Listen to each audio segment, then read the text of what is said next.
Delilah Kane never thought a wrong turn on a hiking trail would lead her straight into the arms of the man who'd loved her in silence for years. She wiped the sweat from her brow, squinting against the early afternoon sun as she followed the trail markers near the edge of the resort. "I swear the concierge said left at the fork," she muttered, pulling out the crumpled paper map. But somehow the gravel beneath her sneakers turned into smooth stone, the trees gave way to manicured hedges, and suddenly she was no longer on a public path. She paused in front of an enormous wrought iron gate, halfway open. Beyond it, a sleek black car was parked beside a glass-walled villa that overlooked the ocean.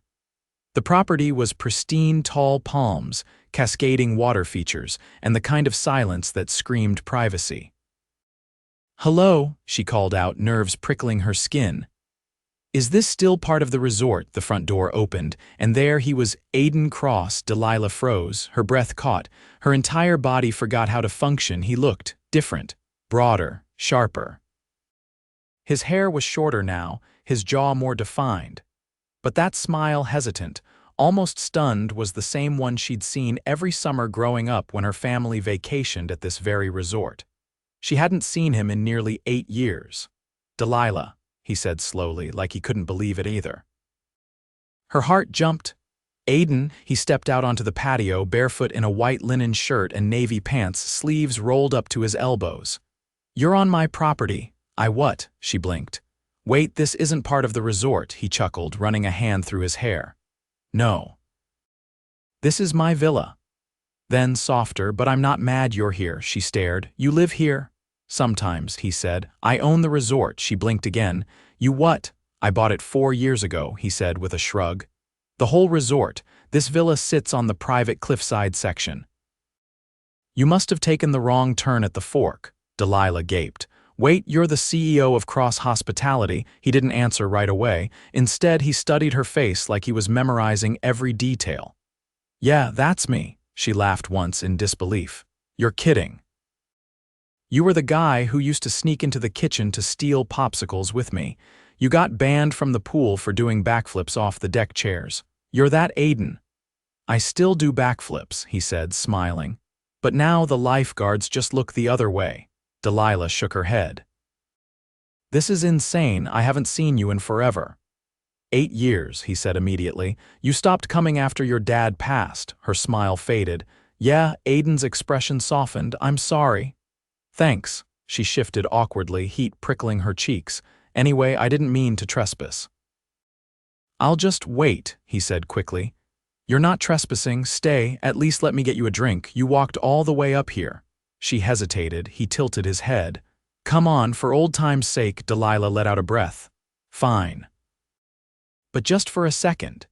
He led her inside, and the moment she stepped through the glass doors, her jaw dropped. Floor-to-ceiling windows, marble floors, a wine wall, and a panoramic view of the Pacific Ocean.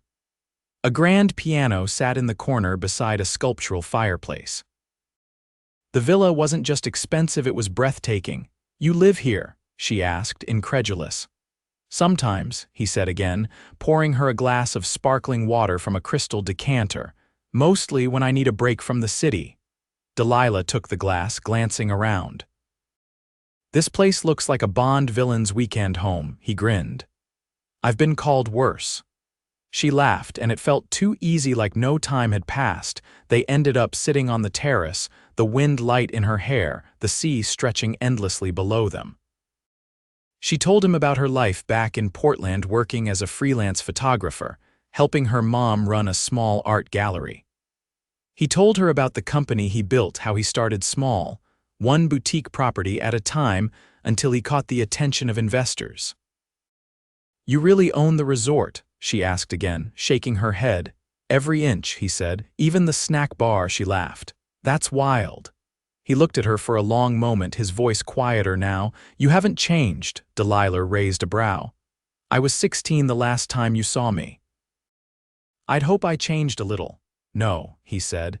"You're still you, and I remember everything." She blinked. Her heart did something strange in her chest. Aiden stood. "Come on. Let me show you something." He led her down a side path, through a grove of lemon trees and toward a lookout point she didn't even know existed. The sun was dipping lower now, casting everything in gold. "This was always my favorite spot," he said, stopping at the edge of the cliff. "I used to come here when I missed you." Delilah's breath caught. "You missed me?" He nodded. "After that last summer when you left and didn't come back, I thought about you, a lot." She looked at him. "You were just a kid." "So were you," he said. "But I knew how I felt, even then." Delilah didn't know what to say. It was too much, too unexpected. She was supposed to be on a solo vacation, not stumbling into some luxurious fairy tale with the boy who used to steal her sandals and chase her around the pool. "I didn't think anyone remembered me here," she said quietly. "I remembered everything," he said, "including the way you used to roll your eyes when I tried to impress you." She smiled. "You're still trying." He stepped closer. "Is it working?" And in that moment, standing on a billionaire's cliffside villa, ocean wind in her hair, the boy she used to know looking at her like she'd hung the stars, Delilah felt something she hadn't felt in a long time. Hope. She didn't answer. Not with words. She stepped forward and kissed him, and just like that, everything changed. Delilah barely slept that night, even with the soft hum of the ocean outside her resort suite and the gentle breeze rustling the curtains. Her mind refused to settle. She kept seeing Aiden's face older now, but still carrying the same quiet intensity that used to make her heart race. She hadn't planned on seeing anyone from her past, let alone the boy who'd once tried to win her over with poolside dares and stolen lollipops. Except he wasn't a boy anymore. And from the look in his eyes when she kissed him, he hadn't come out of the past empty-handed either. That morning, she walked into the resort cafe, hoping a strong espresso and a distraction would help her re-anchor herself in reality. But as she stirred her coffee, she spotted a familiar figure stepping through the arched entryway. Aiden, this time in a crisp slate button-down and tailored charcoal trousers. He scanned the room once, then walked straight to her table.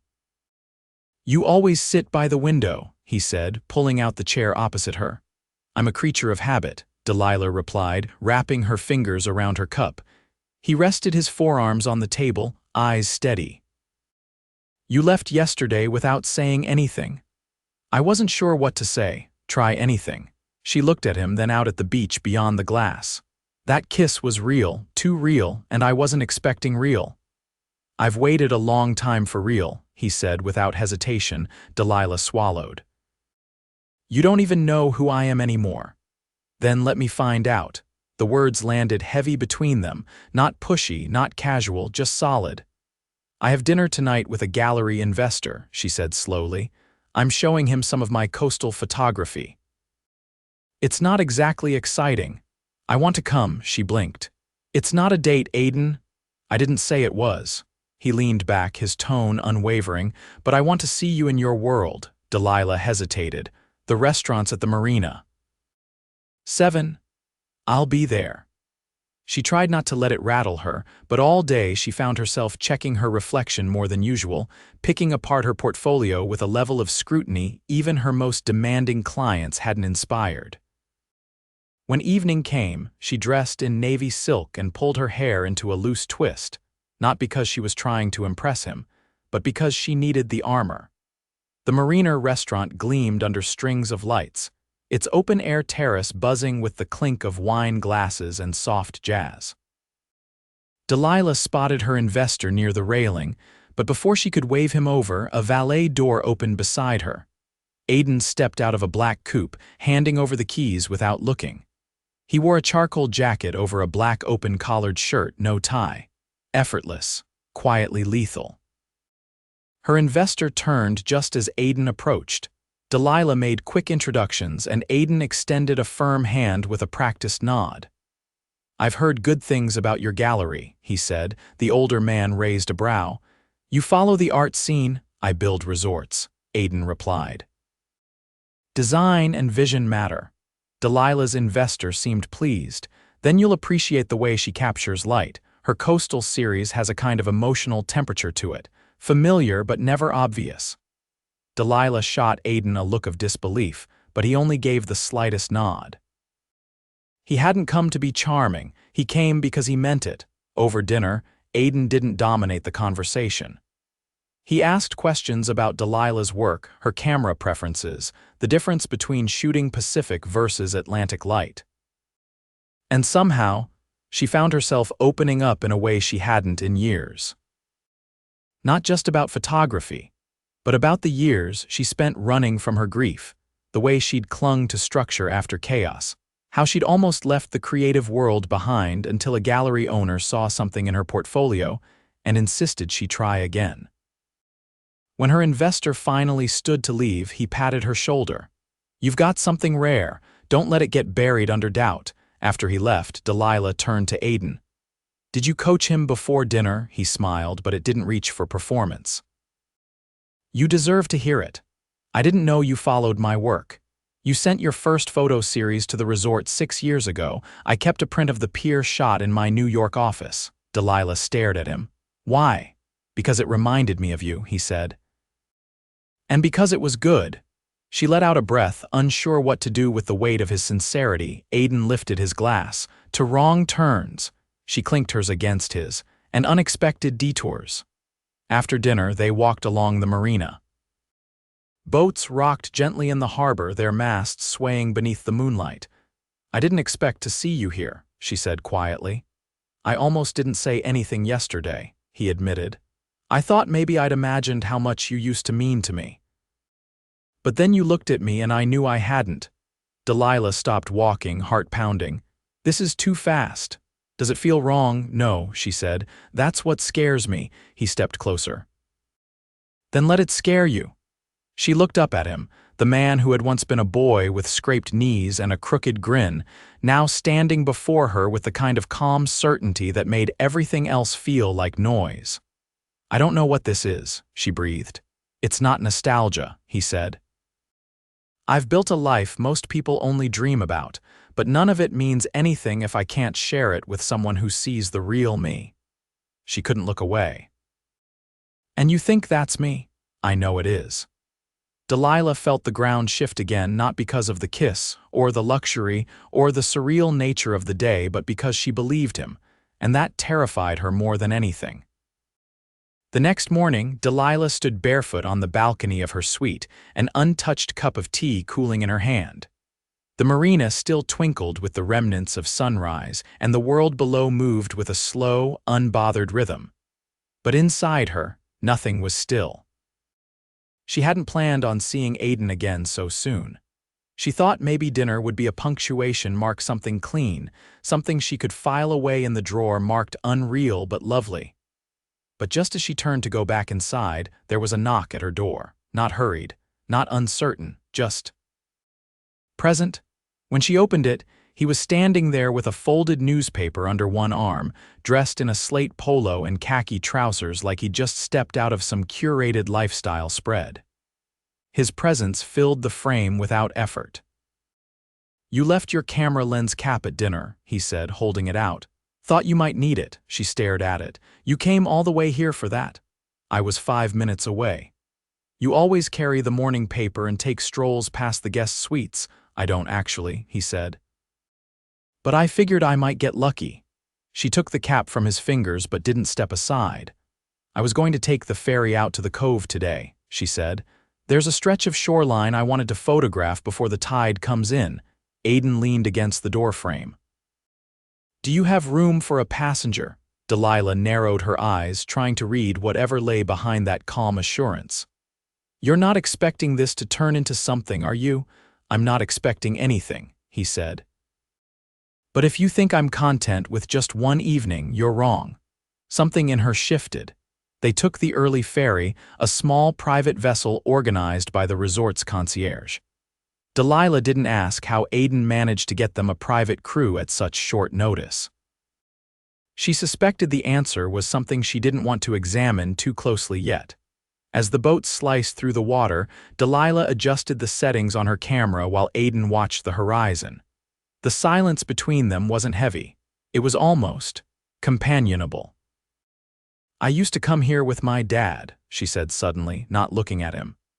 "He'd pretend to be a wildlife photographer and convince me every seagull was a rare species. Aiden smiled softly. You ever catch him faking it? Every single time, she said, but I played along. He made the ordinary feel like magic. Sounds like he was good at seeing the world the way you do. She turned toward him. He was the only one who ever believed I could make a career out of this. Everyone else thought it was just a phase. Aiden didn't say anything right away. Then when my mother left, my dad threw himself into work.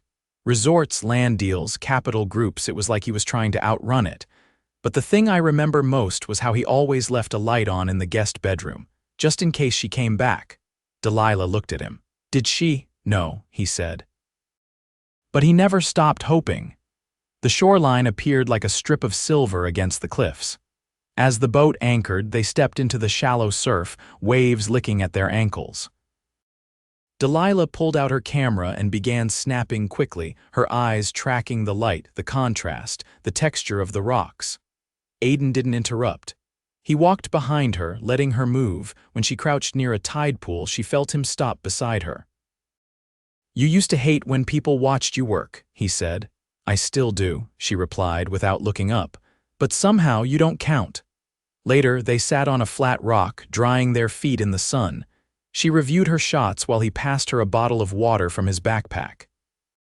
You always come prepared for impromptu photo excursions, she asked. I figured if I didn't, you'd leave me stranded, she laughed, handing him the camera. Here, pick your favorite. He studied the screen for a while, then pointed to one. This one? It was a close-up of a single wave curling over a black rock, the light hitting it in a way that made it look like molten glass.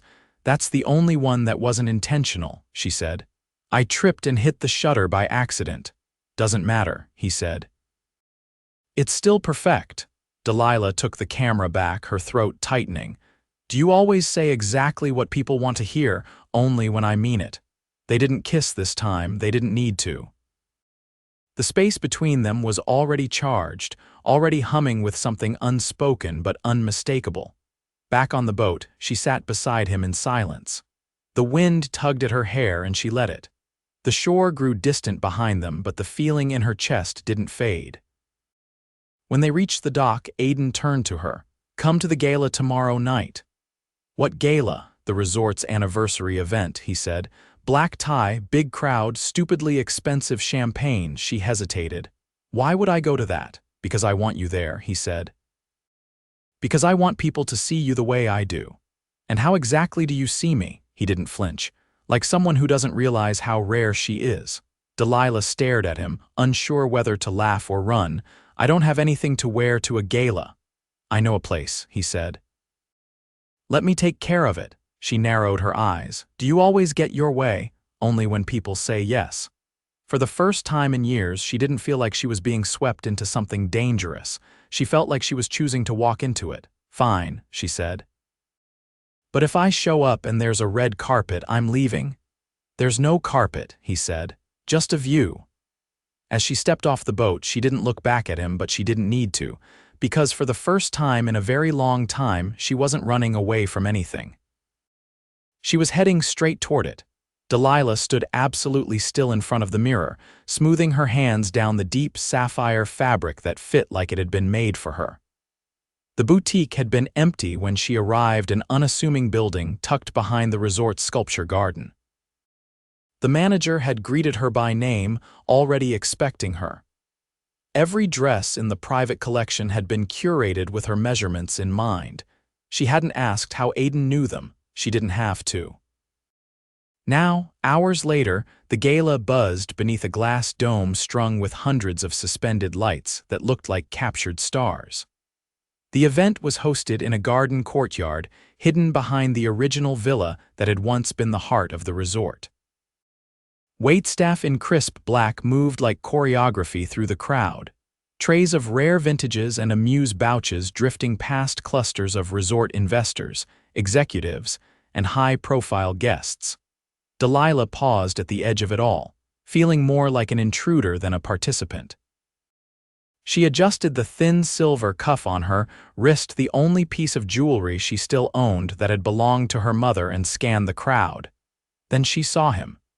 Aiden stood near the grand staircase, speaking with a group of men in tailored suits. He wore a midnight black tuxedo, the crisp lines of it cutting sharp against the soft light. His posture was relaxed, but his eyes flicked toward the entrance the moment she stepped fully into view. He didn't make her wait.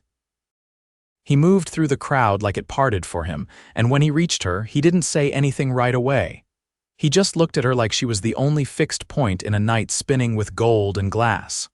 "I wasn't sure you'd come," he said finally. "I wasn't sure either," she admitted. "But apparently you've made it impossible to say no. I'll take that as progress." She let out a half-breath, half-laugh. "You really bought out a boutique." "I didn't buy it," he said. "I just asked them to hold a few things in case you said yes.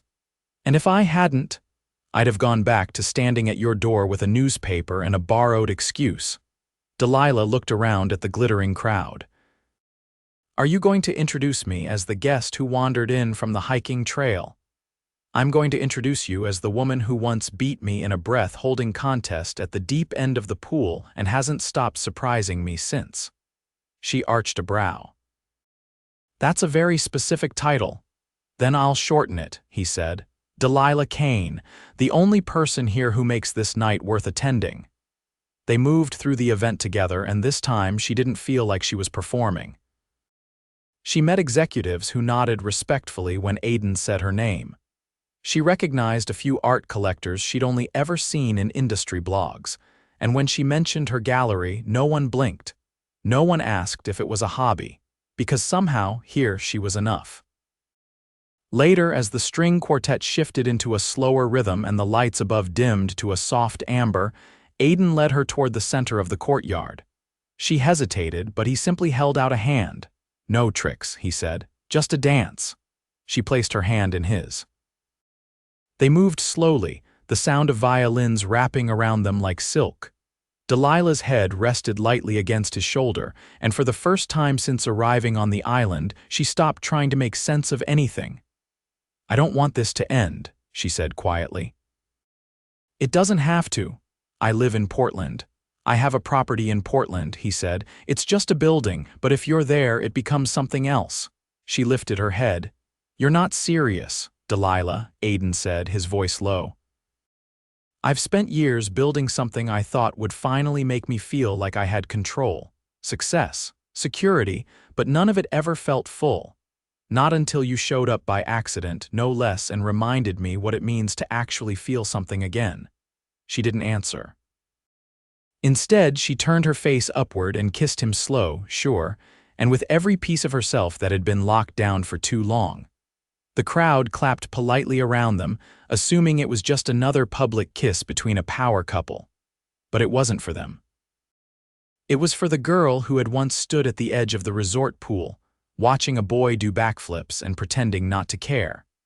It was for the man who had quietly built an empire but still left a porch light on for someone he hadn't forgotten. It was for the moment that changed everything. The next morning, Delilah woke in a sunlit room she didn't recognize at first. She sat up slowly, sheets tangled around her legs, and saw the open terrace doors leading out to a balcony with a view of the cliffs. Beyond that, the ocean. She stepped outside barefoot and found Aiden leaning against the railing with 2 mugs in hand. He handed her one without a word. They stood in silence, watching gulls wheel over the surf. "I leave tomorrow," she said after a while. "I know. I don't want to go back to pretending this was just a vacation." "Then don't," she looked at him. "What are you saying?" "I'm saying I don't want to be a chapter in your story," he said. "I want to be there when you publish your next collection. I want to see what you shoot next. I want to argue with you about which gallery wall your best piece belongs on. And Portland, I'll be there by the end of the month. We'll figure it out." Delilah stared out at the crashing waves. "You're not afraid of this. I'm more afraid of letting you walk away again." She turned slowly, set her mug down, and wrapped her arms around him, resting her cheek against his chest. "I don't want to walk away either," she whispered. He kissed the top of her head. "Then stay." She did. Not just that morning or that week, but after, Delilah didn't give up her life. She expanded it. Her gallery landed a permanent spot at a major art fair. Her coastal series was picked up by a national publication. And when she needed quiet, when she needed light and texture and the sound of water against stone, she returned to the place she'd once wandered into by mistake. Only now, it wasn't a wrong turn. It was the exact moment her life found its true direction. And Aiden, who still sometimes left the porch light on, even when she was already home, stood beside her for every frame. 3 weeks later, the Portland rain was soft, steady, and persistent, the kind that blurred streetlights and made everything hum with a quiet rhythm. Delilah stood beneath the high windows of her gallery, barefoot on the cool concrete floor, watching as the final piece of her new exhibit was hoisted into place. The photograph, a stark, moody capture of breaking waves against volcanic rock, anchored the center wall. It was the only one from the Cove shoot she hadn't shared online. Aiden had picked it out himself. "You're going to make people feel things they didn't even know they were carrying," he said, his voice low behind her. She didn't turn. "You think so? I know so." He stepped closer, his reflection joining hers in the rain-dappled glass. His arm brushed against hers, subtle and grounding. "When I was a kid," she said, "I used to walk past this building and imagine it was mine. I didn't even know what kind of business I wanted. I just liked the windows." Aiden reached for her hand. "Now it's yours and it's perfect. They told me it would take months to get permits for the remodel. I knew someone who owed me a favor," he said simply. "I didn't twist any arms. You didn't have to," she said, turning to face him. "You just showed up, again. I meant what I said. I don't want to be a chapter in your story. I want to be the one helping you write the rest." Outside, people began to gather beneath the awning, friends from the creative community, collectors, local press. But Delilah didn't move, not yet. "Do you ever miss the control?" she asked. "The way it was before." He slid his hands into his pockets, watching her. "I used to think control was power. Now I think it's choosing who you let in when you don't have any." She nodded slowly. "I never expected this." "That makes two of us," he said. "But I'd do it all again. Every second." Delilah reached for the necklace at her throat, a delicate silver chain with a single charm, a wave cast in glass. Aiden had given it to her the morning after the gala. He hadn't said anything when he handed her the box. He hadn't needed to. "I don't want a life where I'm waiting around for the next gallery event," she said. "Or the next milestone to feel like I've earned this." "You don't have to," he said. "You've already earned everything, including me." She swallowed hard. "Then come with me to the coast this weekend. There's a lighthouse I've been dying to shoot at sunrise. It's remote, windy, probably freezing," he grinned, "and perfect. I'm warning you now, it's not glamorous. There won't be champagne or black tie anything, as long as there's you." She leaned in, resting her forehead against his. "There is." The gallery filled with the sound of guests being let in, but they stayed there for another moment, him grounding her reminding him what it meant to feel something real. Later that night, after the exhibit had opened to quiet awe and the last of the guests had filed out into the rain, Delilah locked the gallery door and turned to find Aiden adjusting one of the light fixtures above the main piece. "You know you don't have to fix everything," she said, slipping off her heels. "Old habits," he said, stepping down from the ladder. She walked toward him, slow, deliberate. "You fixed enough already." He pulled her into his arms without hesitation. "I didn't fix you, Delilah." "No," she said. "But you reminded me I didn't need to be." They stayed like that for a long time, the gallery quiet around them. The rain softened, thinning into mist. And for the first time in years, neither of them wanted to be anywhere else. That weekend, they drove to the lighthouse.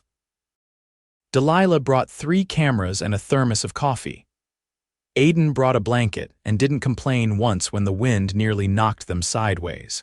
She set up her tripod just before dawn, and he stood behind her, arms wrapped around her waist as the first light broke over the sea.